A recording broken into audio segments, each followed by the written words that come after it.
everyone, Dr. Homa here with Complete Injury Care. Today you're going to get to see a young high school wrestler with a low back facet joint injury. We're going to do some adjustments on him with the Y strap and some metacupping and some decompression. Hopefully you enjoy it. Check it out. Okay, therapy is going to start off with flexion distraction, decompression therapy. This will help open up the low back facet joints and create what's called imbibition in the lumbar discs. Okay, then we're going to move into what's called metacupping to increase circulation and help break up some of the injured muscle fibers.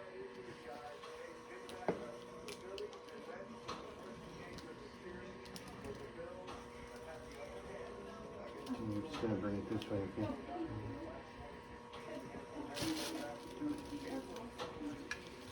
Nice head up a little bit.